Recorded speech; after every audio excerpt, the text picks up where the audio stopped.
Welcome back to another film review, the series where I discuss the latest films hitting theatres. Today, we're talking about The Smashing Machine, the new film written, directed and edited by Benny Safdie, starring Dwayne "The Rock" Johnson as real-life UFC fighter Mark Kerr. This is Safdie's sixth film as director, though most people, myself included, probably know him best for his most recent films Good Time and Uncut Gems. Now, I'm a huge fan of Safdie's work. Good Time in particular is one of my all-time favourites, so I was looking forward to this. I'm not as big of a fan of The Rock. I'm not a rockhead or whatever his fans call themselves if they call themselves anything, but Safdie's proved in the past that he's able to take an actor who's not known for their grounded, gritty portrayals and get them to shine. So I was very much willing to give this film the benefit of the doubt. And right from the beginning, you can tell that this is absolutely a Safdie film. From the handheld cinematography to the jittery editing, the anxious, sweaty energy he's known for is baked into every frame. What's also worth noting is that this film's been getting a lot of buzz online, mostly because of The Rock. He's been framing this as his big leap into serious acting, the kind of Oscar-worthy performance meant to redefine his career. The film even got a 15-minute standing ovation at the Venice Film Festival, and if you'll indulge me, I just want to break that down.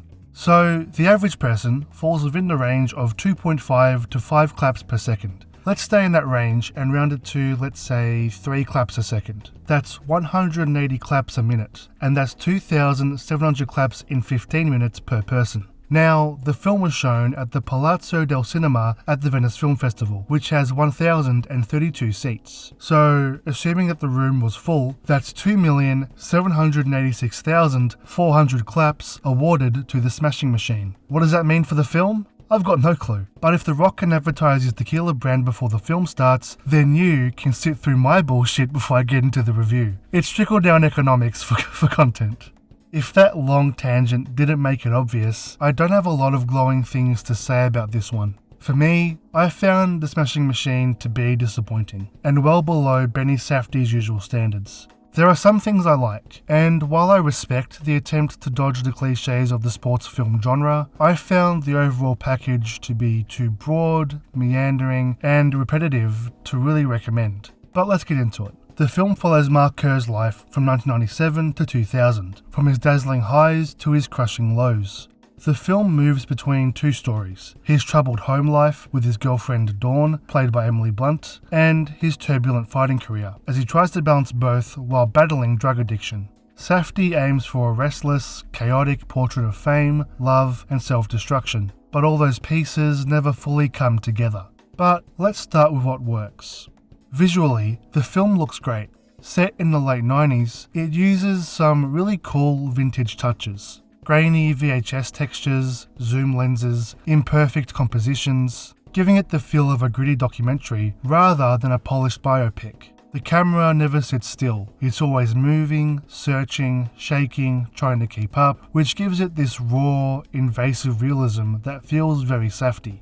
Also, the soundtrack might be my favourite element. Instead of the expected and cliched rock or rap montage music you'd expect in a boxing or mixed martial arts film, Safdie goes in the opposite direction with a melancholic jazz score that flows through the entire film. It's soft and subdued during quieter scenes, then during the fights becomes loose, loud and improvisational. It was really interesting and helped to portray the chaotic feel of a fight, and that contrast, reflective but chaotic, perfectly matches Mark Kerr's fractured life that the film portrays. On top of that, the fights themselves are surprisingly grounded. They look and feel brutal, stripped of any Hollywood gloss. There's no slow motion, no big cinematic shot. Instead, and it's probably cliche to say at this point, but you can really feel every hit, every grunt, and every bit of exhaustion. Given The Rock's pro wrestling background, that realism makes sense. The guy knows how to sell punches and pain, and it allowed Safdie to show how ugly, raw, and unglamorous this sport really is under the spotlight.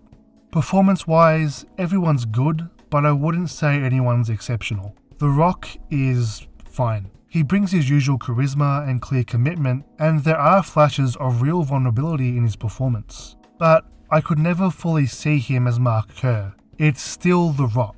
The cadence, the face, the energy, and at one point he shaves his head, and at that moment the illusion just completely breaks. He's just The Rock again. It even got a laugh in my theatre, it was pretty funny.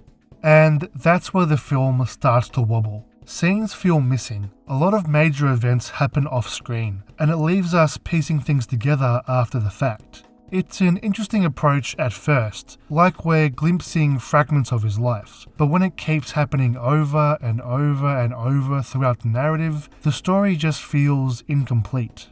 As I said, the film also tries to juggle these two narratives, Mark's relationship and his career, but they rarely connect. Occasionally they overlap, but for the most part they feel like two separate movies running in parallel, and one is far more compelling than the other. Kerr's relationship with Dawn is handled poorly. The film constantly reminds us that they're moving at different emotional speeds. But importantly, it never gives us a reason to care about them as a couple. From the start, they're so toxic together that every argument feels like you're sitting in the middle between two people who are ruining each other's night. Their dysfunction drives the film more than the fights do, and it becomes exhausting, and not in the usual good, Safdie way. Usually in Safdie's films, the writing is what works in these scenes. It'd be witty or intense. But here, it was just meandering, especially when they fight in nearly every scene they're in together. And some of their fights just miss the tone altogether and are unintentionally funny. Not because of the writing, but because Blunt and The Rock's acting styles clash so hard that it tips into absurdity. Blunt would go for this explosive, over-the-top, argumentative style, while The Rock would go for a more muted, exasperated performance, and that contrast made for some really funny moments, instead of the intense style the film was going for.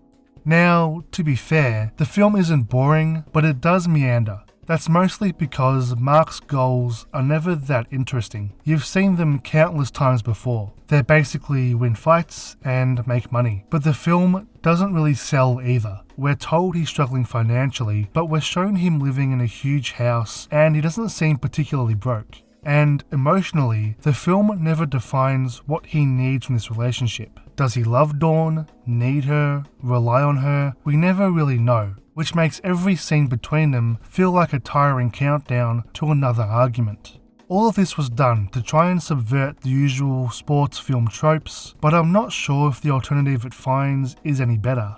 But I'll admit, I didn't know anything about Mark Kerr's story going in, which helped. I genuinely didn't know where it was heading. But apparently, there's already a documentary called The Smashing Machine that covers his life, and since this version borrows so heavily from a documentary-style approach, the film might feel redundant to anyone who's seen the original. In the end, The Smashing Machine feels caught between two worlds. It wants to be a gritty character study and a grounded sports film, but it never fully commits to either. It's anxious, it's stylish, but it's also uneven and strangely hollow. That said, there's still some value here. Safdie's filmmaking instincts are strong, and The Rock deserves credit for taking a risk outside his comfort zone. I just wish the film around him matched that ambition. But that's my take. Now I want to hear yours. What did you think of The Smashing Machine? Did you enjoy the film? Did The Rock convince you as Mark Kerr? Let me know in the comments, and I'll see you all in the next one.